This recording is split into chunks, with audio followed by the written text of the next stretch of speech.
Hi there, sweeties. So I will continue to read from Teals Tools from the book Shadows Before Dawn, Finding the Light of Self-Love Through Your Darkest Times by Teal Swans.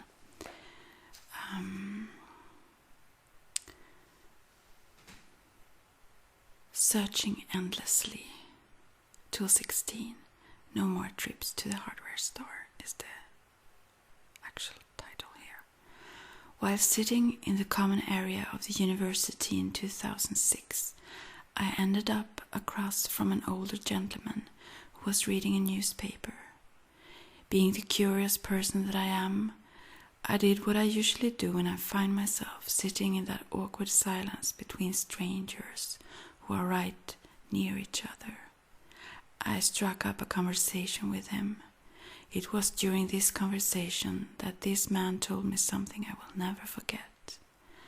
This was one of those triggered realizations you find afterward, that you can't keep living your life the same way you used to.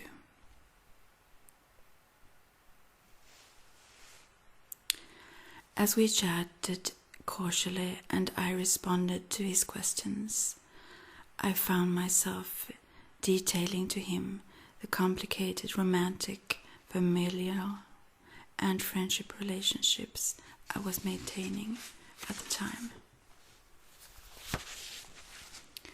He listened and then said to me in a quiet sort of way, "It seems to me like you're going to the hardware store for milk." Our conversation ended with hugs a short time after that, but I remained in an introspective version of shock for a good hour after the interaction. I still don't know the name of the man I met that day, but what he told me with that one sentence has become a hallmark of my teachings on self-love. Up to that point, I never gave much thought to hardware stores, but I do now.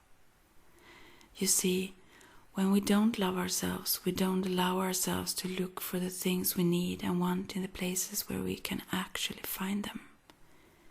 Instead, we keep trying to make the current people, places, and things in our lives give us what we want. The trouble is that there's never going to do it. They are never going to do it. It's as if we're walking into a hardware store and asking them to give us milk.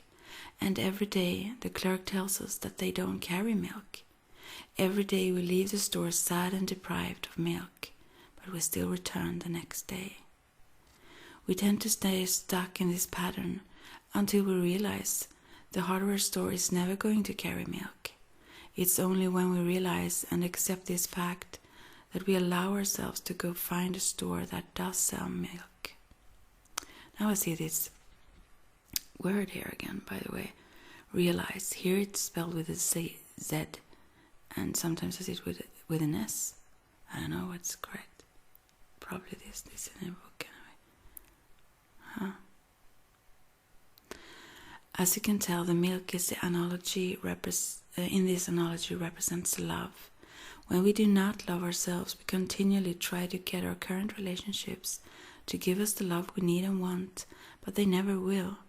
This is because our current relationships are just projections of the internal relationship we have with ourselves. They are projections of our current non-loving state. For the people around us to reflect love when we are not in a loving state ourselves defies the law of this universe. I don't agree really on this, but anyway. Our current negative feeling relationships might lack love, but they serve as an important contrast because they show us what we do truly want, and that is love. However, all too often, once we know that we want love, we then turn around and expect the contrast in our lives, the non-loving relationships, to magically transform from lack into love.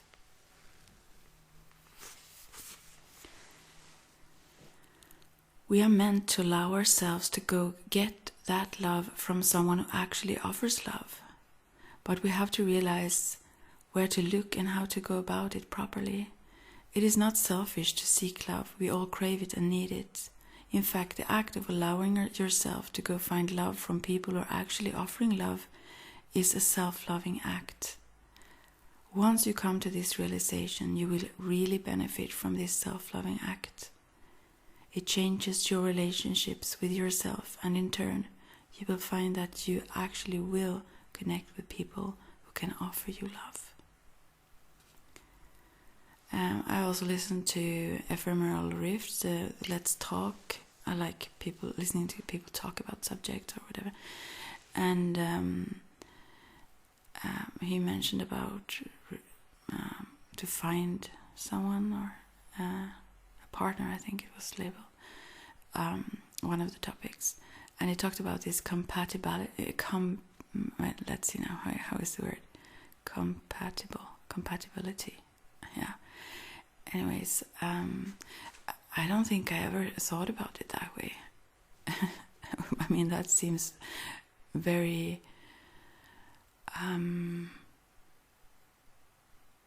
basic, and I never thought about that actually ever.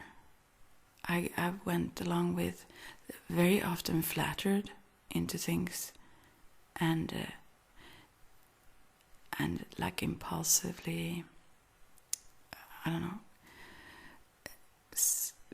gotten myself like swept into things, and then I won't ramble a lot in this video, but then I'm so in that, so I just don't have any focus outside of it. I can't look at it from the outside, sort of. I get too entangled or involved, and yeah. And also, I followed my feelings sometimes when I felt like attraction or drawn to someone, intrigued by someone. I've like followed the feeling, but I've never actually considered, are we compatible? And that is, so it was like a aha moment there actually for me. It's so interesting when you realize that you have not understood things that are quite basic, or I mean that you should kind of consider. And it's quite obvious in the results also that I didn't consider that much. And also related to this, the things I read here, even if it have been certain things that I know are like drawing in, I mean, are like moving in opposite directions, I still like hope that will turn around somehow, that I would manage to accept that which seem opposing to what I want or need or what it is, or that the other one would like change their ways so that it would match. I've been so focused on this, the feeling and the, I guess, the longing for connection sometimes, or longing for certain things. Yeah. I've tried to make things work very much, actually. I've bent myself backwards in all directions to try to make things work, without even considering that fact. And I really do hope. I also think I'm quite blunt sometimes and can be very straightforward most of the time. But at the same time, I do not want to hurt people. And I would feel, I mean, I can avoid if I've been very uninterested in someone who seemed to be the opposite in me, then I usually have just avoided them, I guess, or to try to hide away so they can't almost reach me, or, you know. But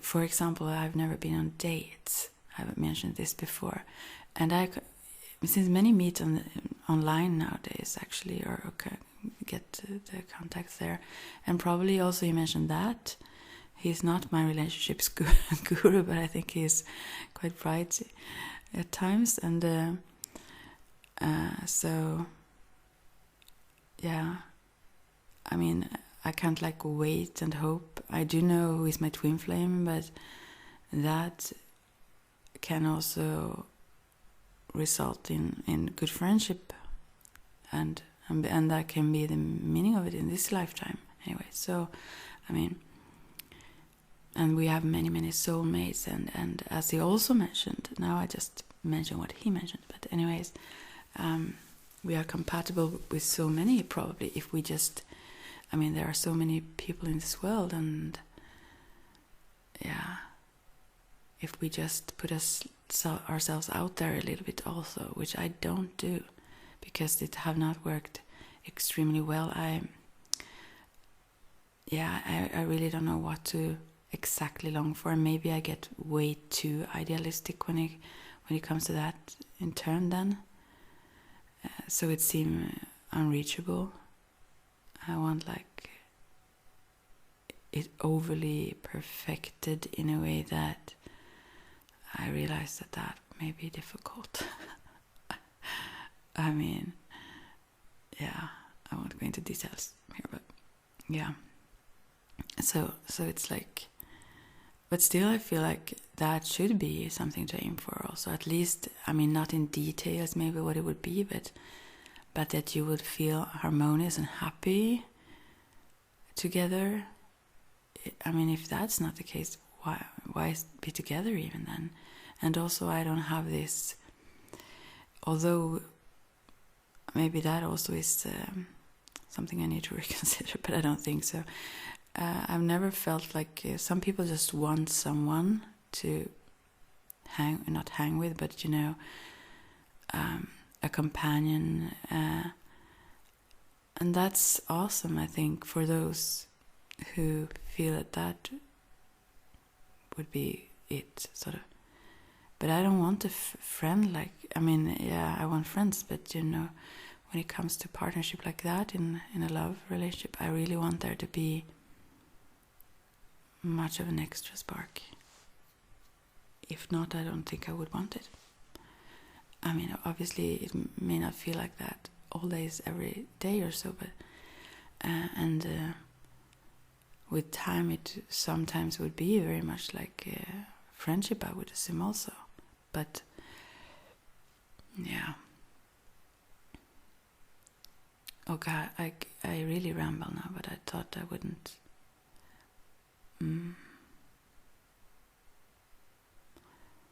Yeah, we will see how it goes. I think maybe I have too much demands, but I won't lower them. So we will see. But at least I could get myself a little bit out there, which I have not done, and still I very much hesitate to do so. It feels complicated and disturbing, and also I should take that with me.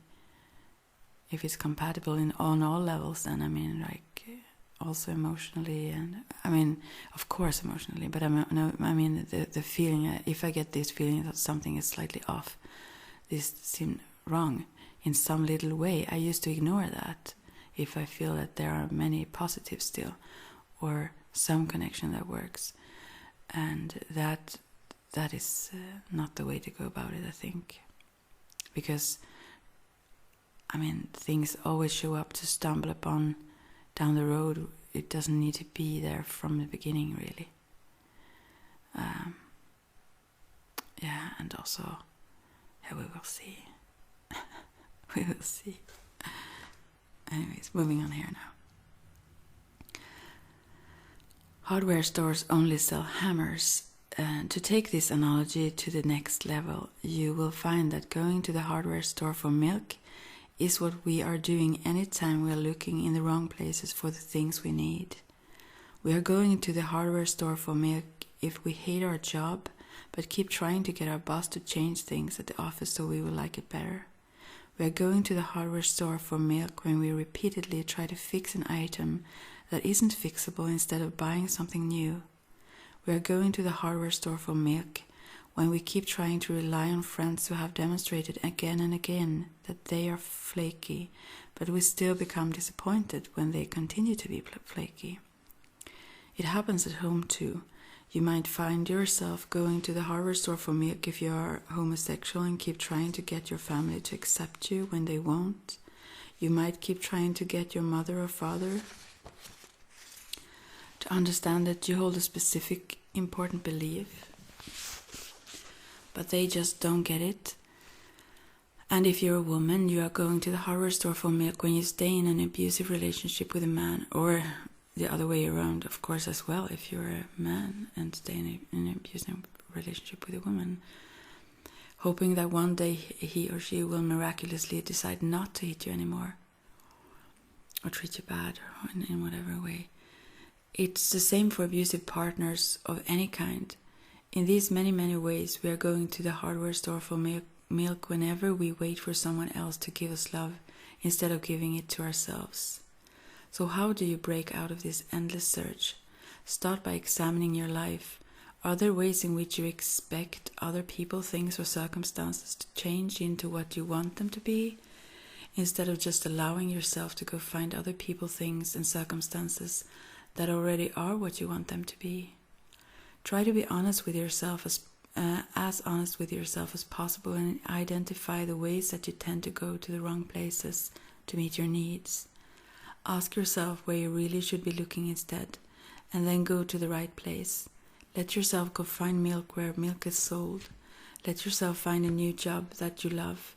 Let yourself gain a network of friends who are like family to you and who fully accept you for being gay. Let yourself retire that old item you've been trying to fix and buy a new one. And most important, give yourself the love that you have wanted so badly to receive from others. Also, I just think about a program I saw on TV yesterday about the what is it now called? Even the program, I don't know what it's called now. I forgot it. But they have like philosophical questions up, and those someone present a topic of sorts or a problem, let's say, and some are then opposing that in a certain way or discussing it like in a very calm manner. I like that program. Well, anyway, whatever it was called. Anyways,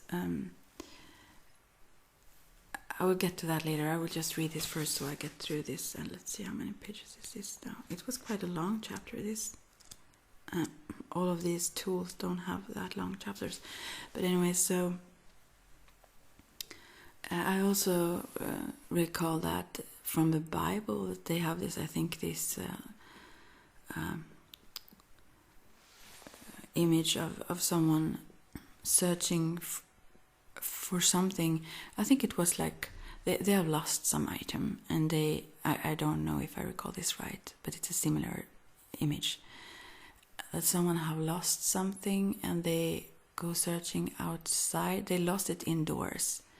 This is actually a better image, I would say, then. They dropped some item and couldn't find it because it is dark indoors. They go outside and search where there is, like, I don't know if they had street lights at the time, but where it was light anyway outdoors. But and the fact is that maybe you need to search where you lost it. And so I think this is a better one, that even if you don't think you have it inside, if it's dark there, you think it will be found outside. You don't see it. If you try to look inwards and you don't perceive it, it's there, and that's where you can find it, as well as those images of the heaven or hell that is within, created by ourselves. So that actually is not said by the Bible. I guess that it's created by ourselves, but it's within still. Yeah. Anyways, I will get to that whole. It's about something. It's called something about the idea, the world of ideas. I think actually it's called this program. I love it. I hope they have the former ones up so that I can go check them and maybe talk about these topics. All of the topics I've talked about so far, I've not seen every program, but they have been very interesting to me to talk about. And now I will just briefly mention this and I will continue to read. Now they talked about mental diseases, or even diagnosis labels and so on. I've talked about this before in videos and audios. They then mentioned how previously we had this the priesthood or religions as therapy form, let's say, and then at the 1800s of sorts and so, and then the 19th century. Do you say no? You say 8? Oh gosh, I don't know how you say that.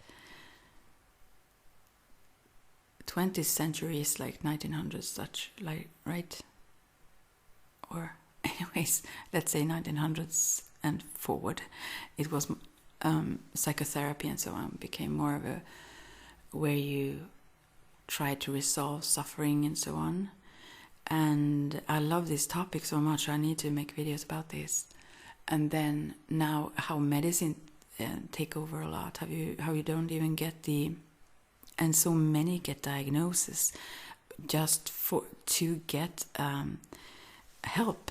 They need a diagnosis to get money from insurance. No, not insurance, but sick.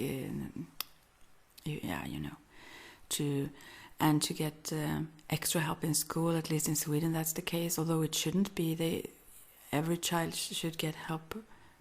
Anyways, the help they need to function. But as it is, to get extra resources, they need this kind of label, and alongside with that often comes medicines of sorts and so on, which also then, they didn't mention this, but these manufacturers or those huge companies who really want to sell them and have resources to do these scientifically tests, let's say, in their favor also. So I'm very skeptical about that, but they talked about how it have changed and what the benefits could be, or how they also can now scan a lot on the brain and so on. There was a friend of mine who was really aggressive not aggressive, but he got a little bit mad when I questioned this autism thing. Anyways, I don't question. There are certain, I believe there are certain diagnoses that can be really helpful, and that you see what is needed for that person and so on, and even medicines at times. But how it went overboard, this and whatever. I won't go into that, but anyways, and how also the suffering to some people get much heavier, in the sense that previously people thought about an eternity of happiness afterwards, at least, while many don't have that belief anymore. And so the confusion and the suffering, I would want to relieve some of that. And usually they also talked about two people, the one who talked about this idea he had, and the one who interviewed them. They both shared about their anxiety and so on, which seemed extremely deep to me, although I can have I can really dip down, and so still most of the time, 87% of the time, no, I don't know, even more, I think, maybe 90, I would say 90.9, I don't know. Almost all of the time I am happy, and I'm not just like a minor, if you say, I feel really, really happy. And I can feel happy for just being, just by small things, just seeing a beautiful tree, just drinking a good cup of coffee, just something beautiful around me, just meditating, just writing, anything. I have always had. It's very close by, blissfulness, I would say, or happiness to me, and I'm so happy to have that. And I realize that many don't, and I also realize that although I know really well how it is to feel bad, and since I was just 12 or something, at least if I read my diaries back, I had suicidal thoughts, and they come and go very much more seldom now, but they do pop up. It have never been as seldom as now, I would say, but they sometimes show themselves. I know that it will pass probably and so on, but so I know how it is to feel not good. I really do know that, but I wonder how it is not to. If you, I don't know. And also I see that there have been also many things that I need to process backwards in my life and so on, and also many things that I have needed to change and learn to have those boundaries in my life and so on. Things I've needed to learn about myself, to listen to myself really, and that is also what it's about, loving yourself and all that. But so I do ramble a lot now, but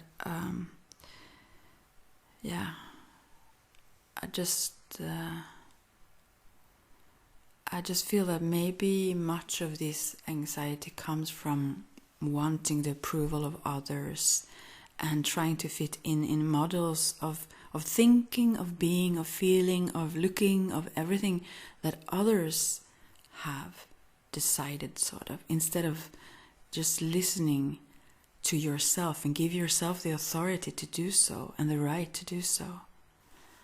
Because I think I've always done that, although I have then met a lot of opposition and I've clashed with a lot of people and still do.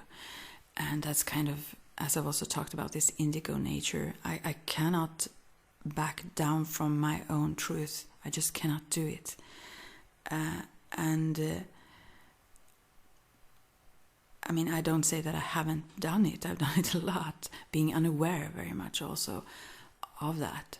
Just followed certain patterns that I've been in, and that's what other people do too, I would assume that. But anyways, taking those conflicts, let's say, and not letting them pull myself away from myself and what is my truth, what is my authenticity, then it would be, then I think that's where this seed of happiness sprout from.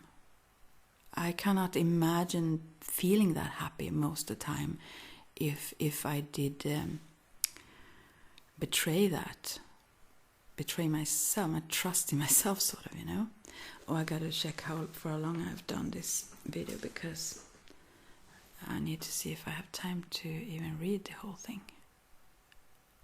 Pause for a sec. Oh, just in a half hour in, I can ramble a lot. I'll have to drink some water. Just the cup that I have now, or it's a large mug, or it's green around it, and it looks like there are, maybe I have to take a picture of it and show you, beautiful colored windows, and it looks like, I don't know, Greece maybe or something.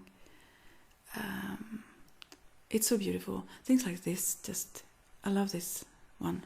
I can just get happy from drinking water in it, and just from drinking water. Anything, honestly.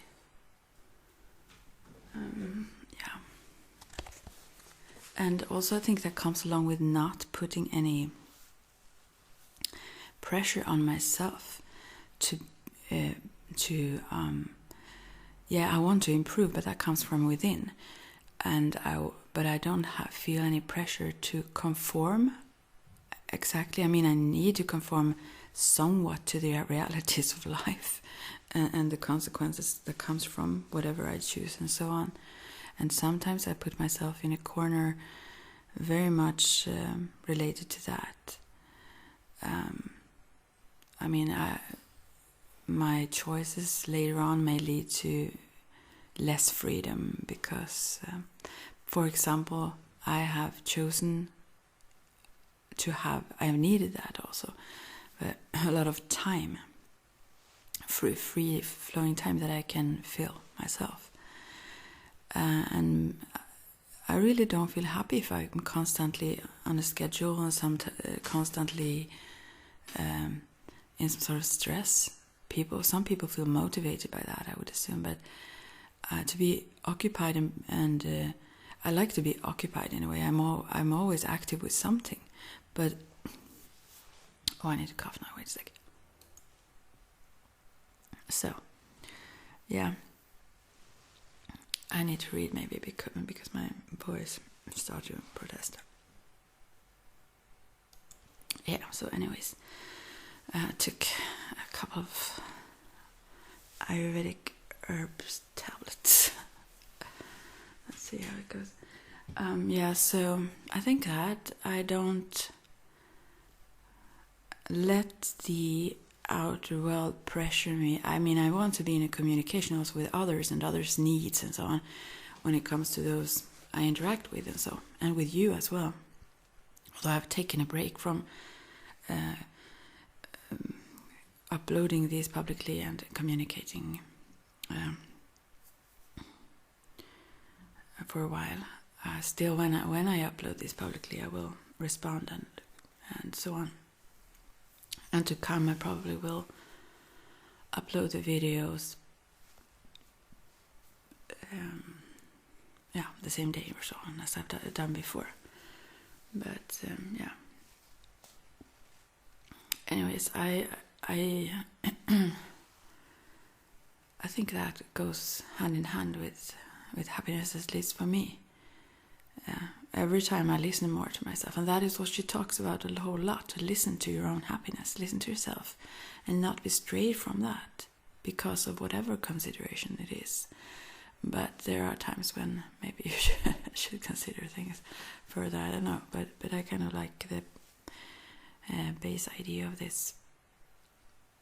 And maybe I will go back to the world of ideas. I love that, and also listening to Let's Find Out ASMR. I love the topics I love the way he do them so very much. I love it. And also the topics, and I guess that relates to some of the topics they talked about in the program. Some part of me, but I don't want to bombard. Sometimes when I'm like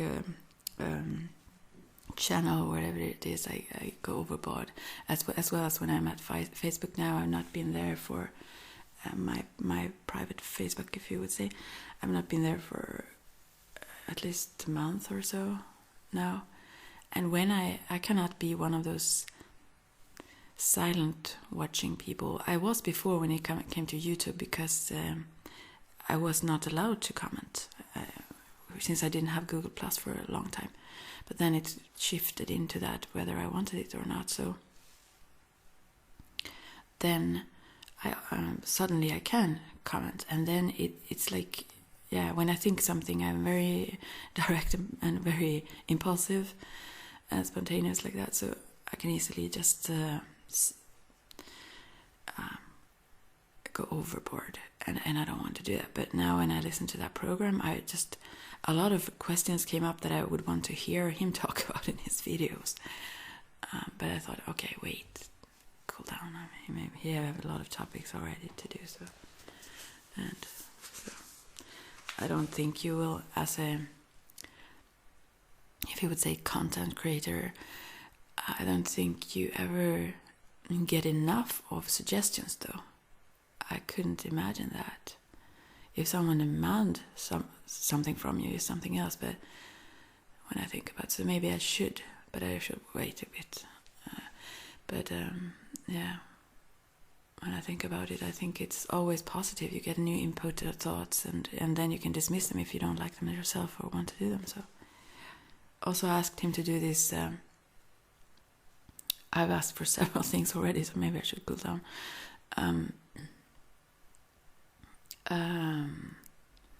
Nietzsche and Rilke, they both had a love relationship at the same time with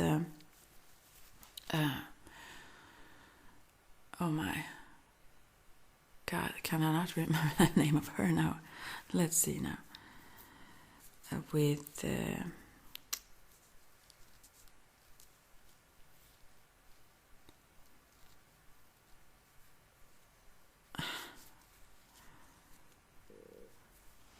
what is her name now? It's on my tip of my tongue, but I can't recall it. Anyways, I asked him to do a video about her. Oh my, why don't I remember it? Rainer Maria Rilke and Friedrich Nietzsche. And why do I remember their names? Oh, this is not good. Because I'm very, very impressed by her. And at that time. But it's... what? This disturbs me so much. I need to remember it until I can continue. So just pause with me.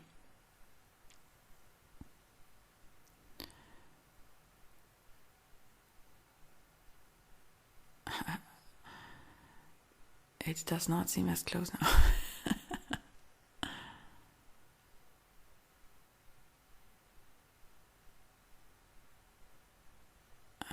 It's almost there though. What is the name of her? How is it possible not to remember her name? Oh gosh. Okay, they were more famous then, maybe that's why I recall their names, but she was very brilliant. Anyways, I wanted to read or talk about her, but I would prefer if someone else did, honestly. Same with Spinoza. I want to talk about him in so many videos, just him, but I think also what makes me hesitate when it comes to Spinoza is that I love Spinoza so very much, and I feel that I would do him such injustice. So that's where the hesitation lies when it comes to that. Salome, let's see now. There it was.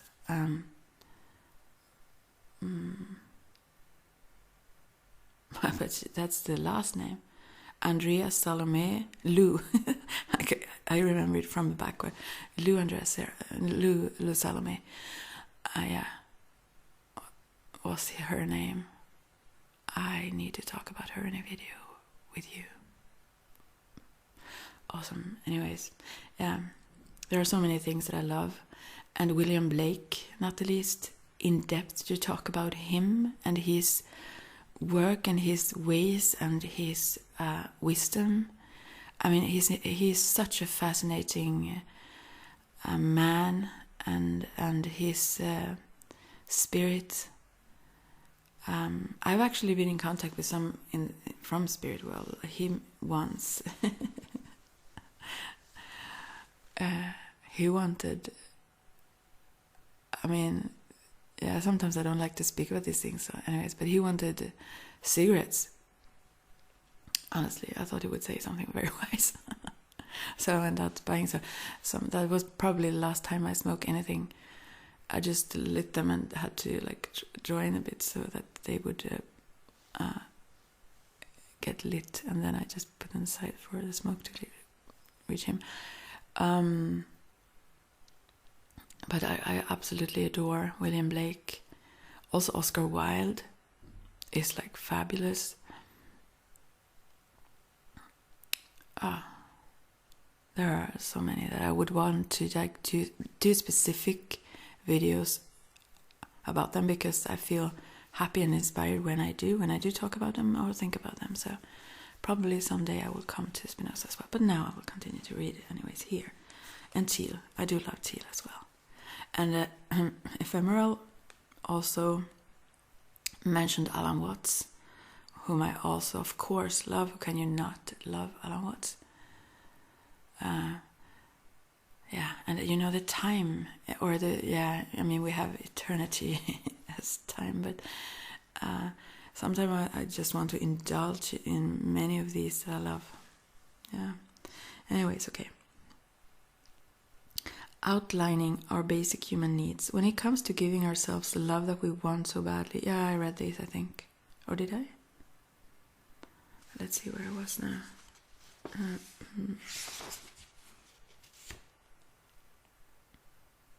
Yeah, I don't know where I was now.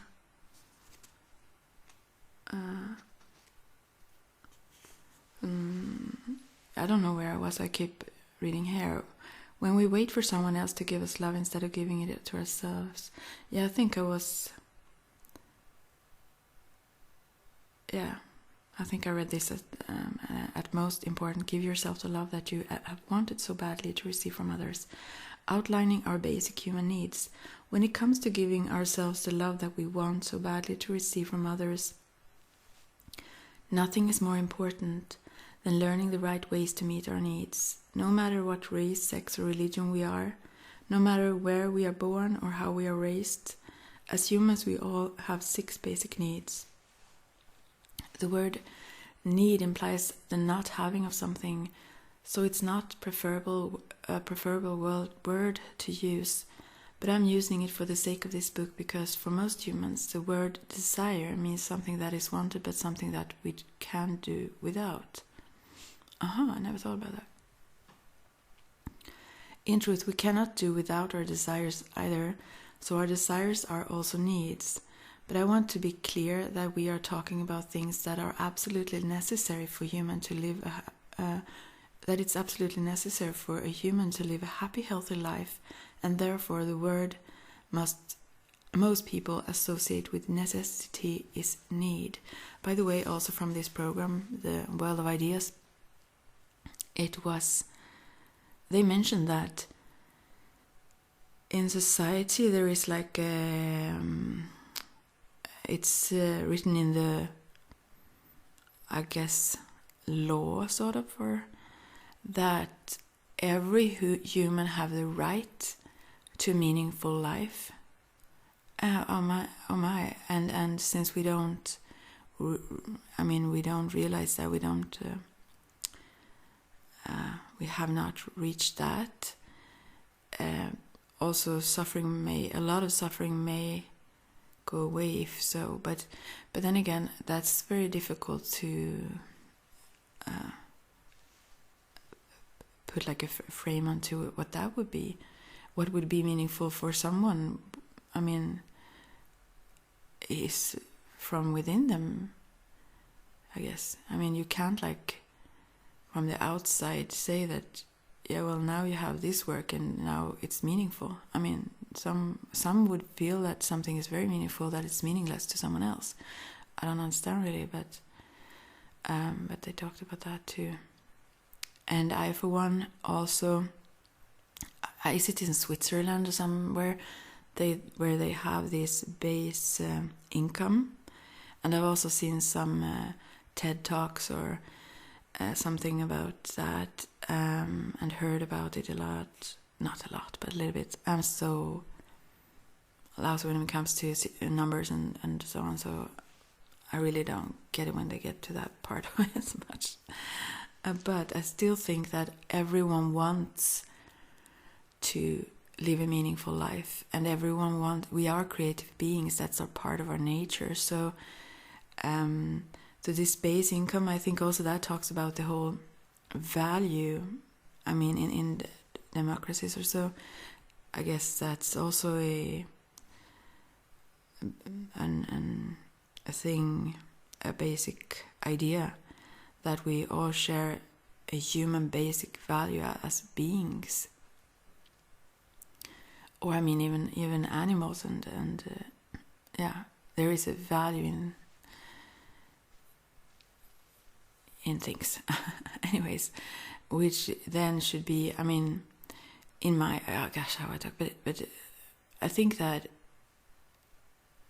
you would, I mean, even if you don't show something in return, for whatever reason that would be, which may sometimes be very difficult to figure out through, let's say, diagnosis or systems or whatever have happened to someone, or what it is that makes someone maybe not be productive, let's say, in society's norms or ways of seeing it.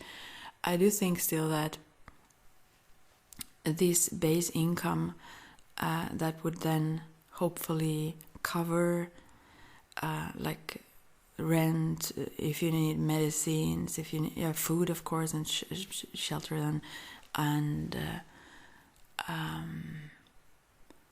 clothes, basic needs, not like fashion maybe or like that, but those basic things that we need for our survival and to not be in suffering physically, at least then.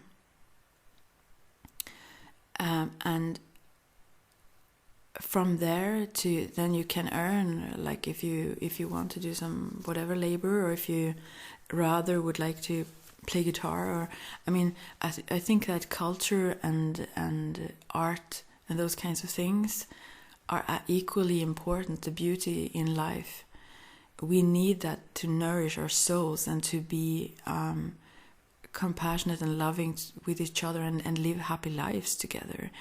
And so I think we just release a lot of good energy. I mean, there will always be those out there probably who would then use that time to invent other things than would be positive for people. But then again, we need to have a system to limit that. But that's a different thing if they go into criminality of various sorts. Then that would be harmful for others or so. Yeah, but I think that also would lead to less suffering, way less suffering. And also I think that since it's so varying what makes someone happy, I think there will always be people matching what is needed. I mean, there will be people who want to do the things that are needed because they get happy from doing that. So I don't think there will be a lack, that no one would like, I don't know, whatever jobs there would be, that no one would do them, and then that everything would fall apart and everyone would like sit there and be passive. And, you know, I don't think that would happen, because we love to be creative. But I do think that it would be from a different inspired state, and that we would be more relaxed. I hope that will come about. Or a whole change of systems in whatever way that would be. But okay. As far as my understanding is now, maybe I change that if I learn more about those things. But okay, let's see now. Where was I? Our happiness depends on our ability to meet our needs and get those needs met in healthy ways. Oh, I think maybe now I need to read quickly. How much do I talk? I need to check for how long I talk now. Okay, I will just read now, see if I get through this before I need to stop. Our perceived powerlessness to meet those needs in healthy ways is what creates the kind of love called painful attachment. It's what prevents us from developing a truer form of love that is unconditional and is free from painful attachment. You can think of resistance as a component of that painful attachment. The English language limits us to only one word to represent and describe a plethora of different states involving our connection to others. That one word is love. But there are many different states we call love that do not actually reflect unconditional universal love. It's important to know up front that not everything you identify as love is actually love. As an avid student of human nature In one of the courses that I took, I learned about the basic concept of human needs psychology, which I have come to understand was originally pioneered by Anthony Robbins and Chloe Madanes. This is an especially important concept to grasp because you will need it to understand what is to follow and how the 6 basic human needs fit into the bigger picture of love. I think, well, didn't that come from someone else actually? But anyways, moving on. The 6, no, this is actually not what I thought about. I thought about this. Anyway, another thing. The 6 needs are certainty, variety, significance, love, expansion, and contribution. We all have different ways of meeting these needs. We meet them in both conscious and subconscious ways. I thought about this, that physical needs like shelter and so on, and you know, that's that thing. But anyway. Naturally, we feel much more confident about meeting some of these needs than others, but it's important to understand that we meet these needs in both healthy and unhealthy ways. To explain what I mean, after I define each one of these needs, I will talk about some healthy and unhealthy ways that we can meet each of them. I wonder if I should do this in a different video, but because I don't think I will have time to do that now. I think I will just add. I will cut this off now and do a shorter one with just those. So, bye for now.